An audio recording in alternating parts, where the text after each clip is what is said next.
Hello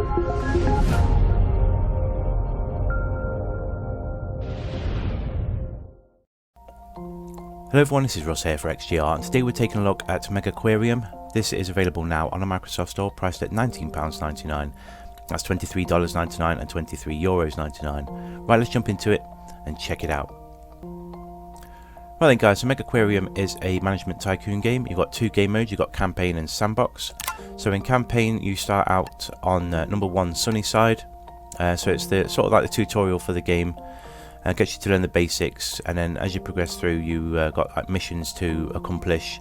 After a certain amount the game will then unlock the next level and so on. I think there's 10 in total to unlock, so I'm about halfway through myself. So as you progress through you get introduced to more and more aspects of the game, such as managing your employees and setting them to work in certain areas only, as well as unlocking new equipment for your fish tanks, etc. So we'll just quickly jump into the one that I've got to so far, which is Napalos. Right, so for this level we have to build an aquarium, and the requirements are reach rank 7, as well as getting 1,000 prestige points. You can see we've got 499, 500, it sort of goes in real time there. And then you've got to earn a total of 1,400 prestige points as well as having 21 different species of fish. What else we can do is we can press right on the D-pad, so you can go into these, you can expand them if you're not too sure, and it'll give you a bit more information about what you need to do exactly for each of those. You press B to come out of there. You can press left to access the tools, so you've got your building tools. I'll show all these off properly in the sandbox mode in a little bit. Tanks. So again, you have to unlock these as you play through the different scenarios in the campaign. You get given access to different ones, etc. Same for the livestock, but I will go through them fully in sandbox. Equipment, so again you've got filters, heaters, lights and all that sort of stuff. Decorations, some of these you do need for certain fish, like plants and the caves as well. Tools, in here you can find all your different food dispensers, as well as the tool station for fixing broken down equipment. Sponge sink, you need that for cleaning. Toilets, when you put those down for your visitors, and same for the broom. Some of your visitors will just chuck rubbish on the floor, so you need to access those as well. Last but not least, we've got the facilities. So this is about visitor flow, so you can put floor arrows down to send them in certain directions if you want them just to follow a certain path around your aquarium. Staff doors, you put them on walls to stop visitors accessing backstage areas. Seating, drinks, food. Again, there's lots more to this, and I will show more of that when we go to Sandbox. Then you can press down, that accesses the bottom menu, so you've got your messages. So these sort of update every day, in-game day. So you see your fish leveling up, your staff also level up, and then you can access that from here as well. So you can tell them to learn how to clean or learn how to feed the fish, and even upgrade those further as well. You've also got your research, so different things that you have within your aquarium will give you different ecology and science research points. So you can see we've got 2 on the go at the minute as well.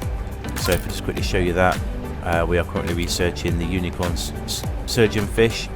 We can change that if we want to, but I'm going to leave that as is. So the game will give you different things you can research. Same for the science. Prestige, you go in there and it can show you your level and what you unlock at the next level. You can also take a look at your guest thoughts as well, and you can see you can do that individually with each guest as well. You can click on them. Next, you've got your staff management, so you can hire and fire your staff from here, as well as tell them. So as an example, Penny here can do feeding, fixing and talking. So you can press A, and that prioritises what they do out of that list. So I've got Penny prioritising fixing machinery. The talking is like you can put a stage down later on when you unlock that, and then you can get them a headset, and then they can do like presentations about the fish. The zones we talked about earlier on, so you can create zones. So you grab that and you can sort of do this. If I was to do that and then assign Quinn as an example to that zone, it will only work in that zone, it will only be inside that area. But I'm going to leave him as is for now, and let's just delete that zone. So back out of that, and the last menu we've got is up on the D-pad. So we can toggle overlays, tank capacity overlays. You can turn all this sort of stuff off. So all the overlays you can see, like the little bubbles above the tanks, the prestige points you see coming off of guests, that can all be toggled. So if you want it all off, you can do like that. There we go, that's that turned off. And what else have we got here? Walls, you can turn those on and off as well. You can see them going up and down. And that's pretty much it for all the menus. It's quite easy to access, so like how it's all on the D-pad. And to pause, time, etc., you can just pull the right trigger. It brings up a menu in the bottom right corner of the screen. You press Y to pause and to unpause, and you can fast forward as well by pressing the A button. It's pretty straightforward. I'm enjoying it, to be honest with you. It's a nice little game. You can also zoom right down to floor level and then go first person and have a walk around.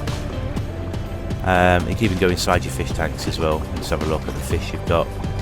It's got a bit of a low poly visual effect going on, so you can see the water ripples on the top, low poly character models. Oh yeah, you can walk all around your aquarium. Something's happened here, they've got no fish in this tank. What's going on? Let's zoom back out.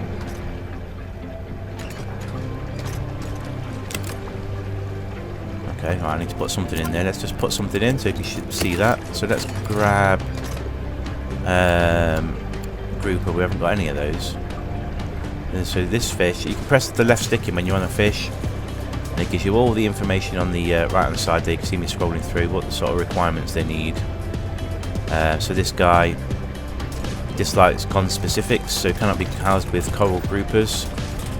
So greedy fish, and he can eat fish size 2 or less, and crustaceans size 2 or less as well. So I tend to put these on their own personally. Let's grab that guy. There we go, and we can just pop him in there. So you can see the little tooltip that's popped up underneath him. So it says this tank may not currently be suitable for the coral grouper, stress from lack of shelter. So I'm going to pause the game. I'm going to pop him in there, and then we can go back to the menu on the left. Let's grab a decoration, a cave. So that's going to give him hopefully enough. There we go. So he should be okay now. Let's just double check. Yep, so you can see the green bar underneath the coral grouper there when we clicked on the tank.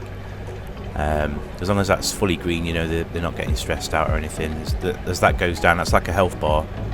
That goes all the way down, they will die. Then you'll get an autopsy report in your messages as to what happened. So that's that guy sorted. So let's go unpause. Let's go down and let's have a look at him. So that, you know, these guys grow quite big as well.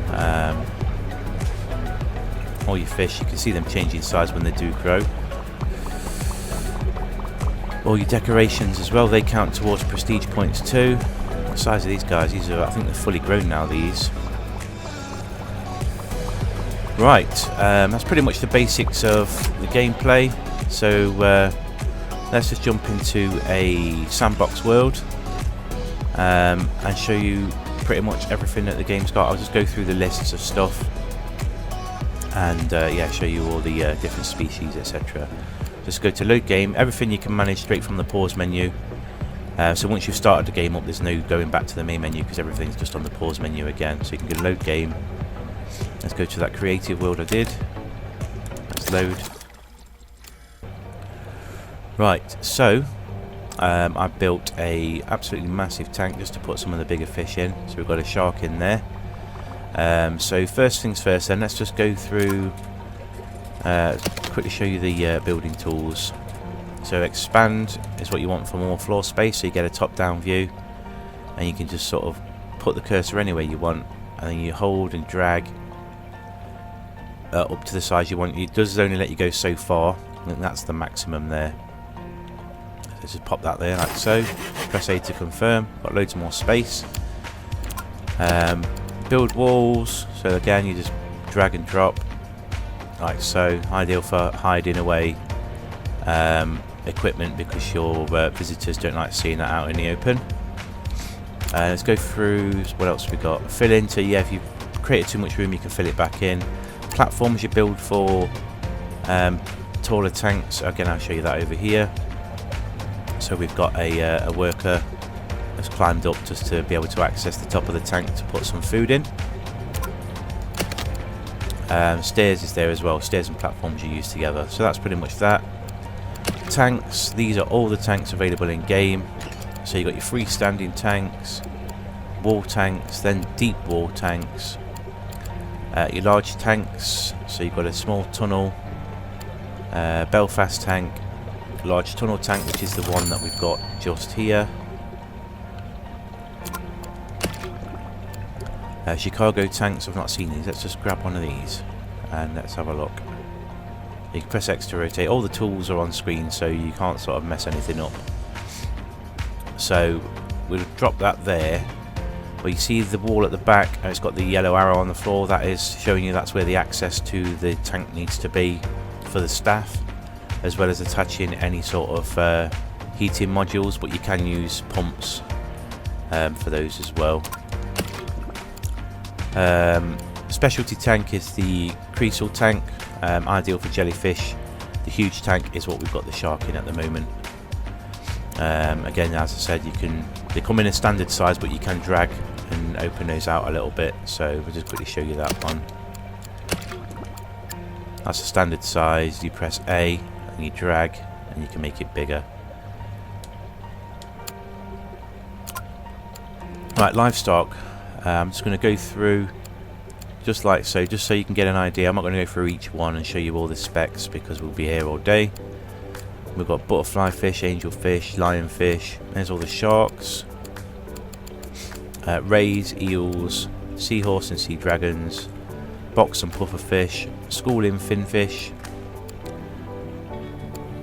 cephalopods, oddball fish, so mandarin drecknet, lumpsucker, turbot. We've got a green turtle there and a wolfish. I think I put a turtle in that big tank. We'll have a look in a minute. Crustaceans, so you've got your hermit crabs, pie crust and common lobster. Inverts, so jellyfish and starfish, corals and anemones, clams and gorgonians. So that is everything that you can get in game. Some fish, just quickly, are cold water, some are hot water, tropical. You can see that just from the icons to the right hand side, top right of the box. So if you look at that red leg hermit crab, it shows you what prestige points you get, what points you get towards your research, the size of the fish. The little thermometer there, see that's red, that's obviously tropical. So if we go to the crab, you can see that's a blue thermometer there, so that's cold water, so you don't need to put any heaters on those tanks. Equipment, again, I'll just quickly scroll through this. It's loads and loads of stuff, so combi, filters, etc., individuals, different sizes, chillers, that's to bring your water down in temperature so you can have some good cold water fish going on. The pumps, these are for, I'll show you these quick. I've got a big setup here. So because equipment has to be right next to a tank like these heaters here, when you run out of room you can put a pump down. As long as it's within the radius you can link it up. So you can see there we've got the blue line going from that pump up to the middle of the tank. All three of these pumps are connected by those blue lines. And then you can have equipment further away and in little clusters like this.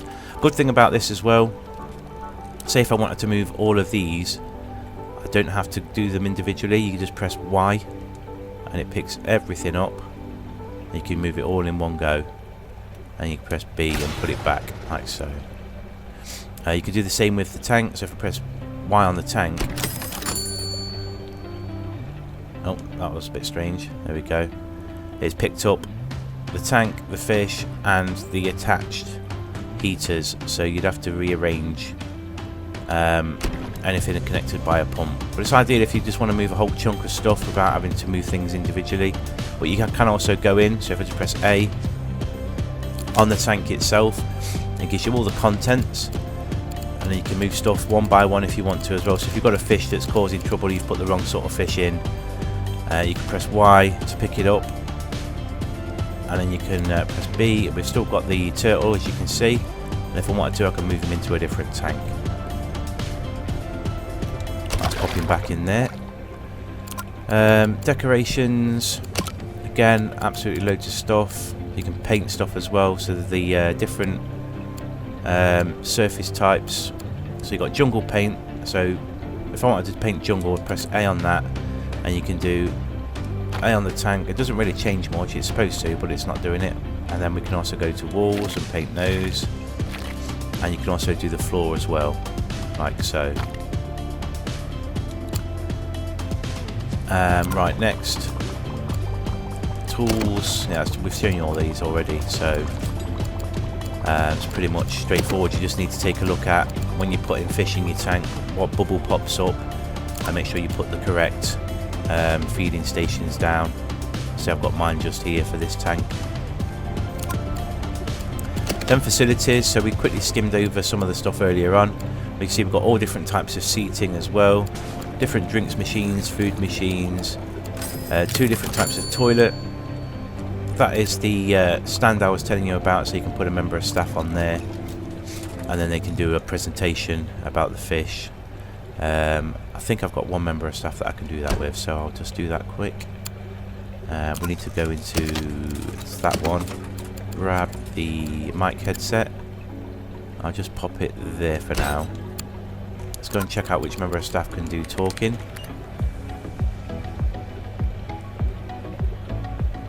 Have we got anybody that can talk? No. Right, so I'm going to hire a new member of staff. Somebody's good at talking. This guy here. Let's hire him. Just press A to hire him. And he should be on his way now. The little blue arrow denotes that somebody is on their way. I've made it a priority as well by pressing A on it. So he should walk over here, grab the headset, and do a little presentation. While he's doing that, let's just finally have a quick look at some of the other stuff. So gift shop stuff, you can have guidebooks as well as like merchandise as well, and then you've got your different crates are where the staff go and use to refill. Also you need to put those out of the way, so I've got mine in a little room just here, because if they're out in the open, people do steal stuff rather than buying it. They'll just go to the box and take something for free. That guy's doing his presentation. And see, he's giving us loads of prestige points off of these guys, so that's worth having.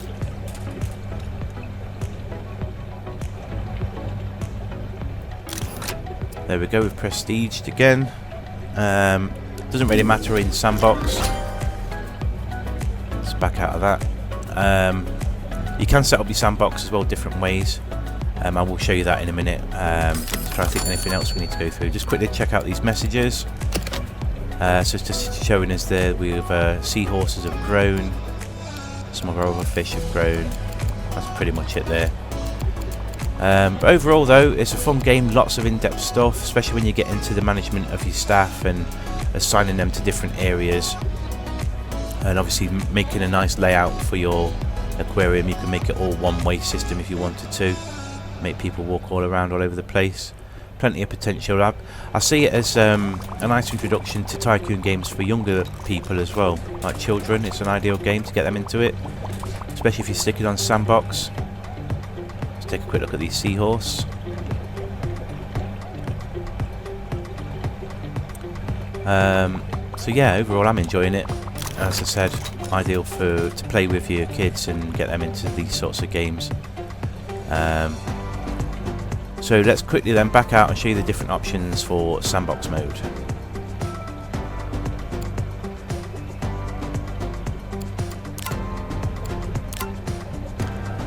Right, so we were playing in creator mode.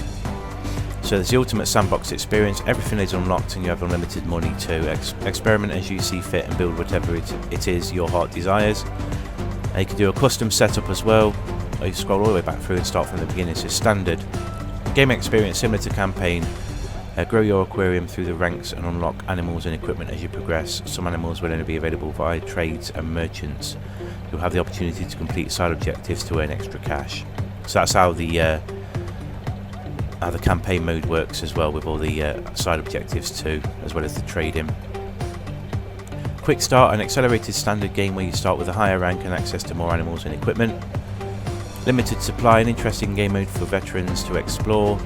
Only a third of animals will be available in unlimited numbers from the shop. You'll need to obtain the rest via trades and merchants. Full unlock, in this mode you start with everything unlocked, however you still need to build a profitable aquarium. A relaxed mode where the pressure of profitability is taken away. With unlimited funds you can build anything you want, however you start only at rank 2 and will need to progress through the ranks as normal to unlock all the animals and equipment. Then back to creator mode. So there's a few different modes there, just to mix it up if you fancy just going straight for Sandbox without having to deal with the different aquariums in campaign. But I didn't think I covered it earlier on. So campaign is you're sort of a manager that's being brought in to sort out these failing aquariums. That's more or less the gist of it. So once you reach the requirements, you can then move on to the next one, but you can also stay in them if you want to. There's no end. It doesn't end once you meet the requirements. You can stay in it and keep going and going and going if you want to stay in each one. So then guys, this has been a bit of a preview / review of Megaquarium. At £20 or $24, 24 euros, I think it's worth it. You get quite a lot of gameplay. I've been playing the campaign for a fair few hours now, and I feel like it's definitely worth the money. An ideal game to get your kids into as well for the sort of management sort of games. It's not too much in depth if you don't want it to be. You can sort of, as you saw earlier on, you can change the sandbox mode to make it as easy or as hard as you want, and you can have multiple saves as well. So overall, I do recommend this game. It's nice to see a tycoon management game come to consoles. It's been a while since we've had something like this along the lines of theme park, theme hospital. And it's a nice alternate to it as well. The aquarium settings should appeal to quite a few people. But that's it then guys. So if you've enjoyed this video, if you have, please leave a like on it. Thank you so much for watching, and we'll see you soon.